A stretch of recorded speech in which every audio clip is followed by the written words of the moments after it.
દાહોદ જિલ્લામાં બનેલ શિક્ષણ જગત સાથે સંકળાયેલી દુઃખદ ઘટનાને લઈને બાળકીના પરિવારના દુઃખના સહભાગી બનવા રાજ્યભરમાંથી વિવિધ સંગઠનો અને રાજકીય આગેવાનોનો મૃતક દીકરીના નિવાસસ્થાને ધસારો જોવા મળ્યો હતો.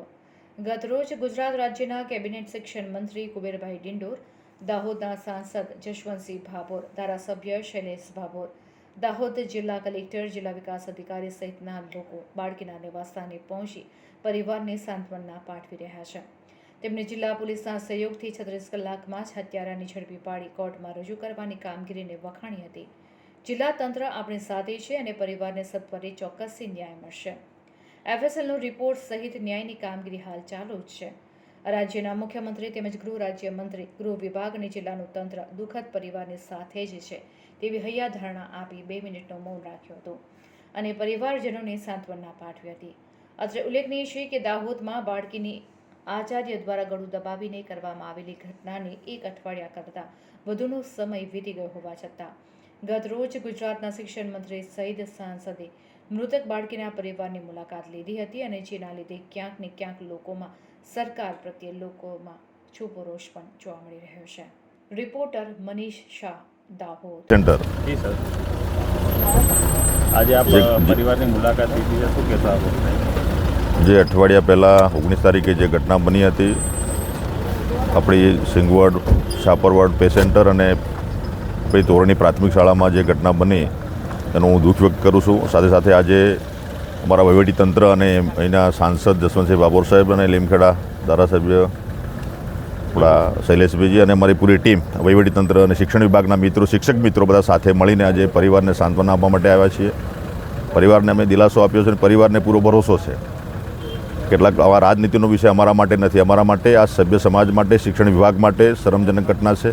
એને અમે વખોડી કાઢીએ છીએ અને આપણી જે ઈશ્વરભાઈ, ભરતભાઈ અને પરિવાર પર જે આફત આવી પડી છે, જે દુઃખ સહન કરવાની શક્તિ ભગવાન એમને આપે અને દીકરી જે છે ધ્રુવિક્ષા દ્વારિયા, એના આત્માને શાંતિ આપે એના માટે અમે પ્રાર્થના કરી છે. અને અમે વિશ્વાસ અપાયો છે કે આવનારા સમયમાં ગૃહ વિભાગ અને કાયદા વિભાગની સાથે મળીને ફાસ્ટ ટ્રેકમાં આ કેસ ચલાવીને અને કોઈ પણ ક્ષતિ નહીં ન રહી જાય એના માટે તપાસ પણ ચાલુ છે. આજે બીજી એ પૂરેપૂરી કરીને જે કંઈ ઘટના બની છે એ ગુનેગારને કડકમાં કડક સજા થાય એના માટેના પ્રયત્નો રાજ્ય સરકારના રહેશે અને ભવિષ્યમાં આવી ઘટનાઓ ના બને એનો દાખલો બેસાડવાનું કામ અમે શિક્ષણ વિભાગ અને ગૃહ વિભાગ અને સરકાર અને કાયદા વિભાગ સાથે મળીને મિત્રો કરવાના છીએ. મુખ્યમંત્રીશ્રીનો પણ સ્પષ્ટ સંદેશ છે અને જે કંઈ ઘટના બની છે એનું અમે કડી શબ્દોમાં નિંદા કરીએ છીએ. શિક્ષણ વિભાગ માટે, મારા વિભાગ માટે આ શરમજનક ઘટના છે. એનું મને ખેદ છે. એક આચાર્ય અથવા શિક્ષક એ સમાજનું નિર્માણ કરવાનું હોય, વ્યક્તિ નિર્માણનું કામ કરવાનું હોય, પરિવાર નિર્માણનું કામ કરવાનું હોય, રાષ્ટ્ર નિર્માણનું કામ કરવાનું હોય. એવા સમયે આજે ઘટના બની છે એટલે એ નિંદનીય છે. એટલે આવનારા સમયમાં એના માટે અમે પૂરેપૂરો દાખલો બેસાડીશું કે આવનારા સમયમાં કોઈ આવી હરકત ના કરે. અને આવનારા સમયમાં જે એને વિધેયક પસંદ જાતીય સત્તામણી બાબતનો પણ વિધેયક નક્કી કરીને જે કંઈ કરવાનું થાય રાજ્ય સરકાર કરશે આવનારા સમયમાં બાળકો માટે. આજે બાળકો અમારા બાળકો છે, મારા શિક્ષણ વિભાગના બાળકો છે. આજે KG થી PG સુધી 1.5 કરોડ બાળકો સવારે ઉઠીને સાંજે સુધી શિક્ષણ પ્રાપ્ત કરે છે. એટલે એમની સલામતી, સુરક્ષા માટે જે કંઈ કરવાનું થાય રાજ્ય સરકાર તરફથી અમે કરીશું.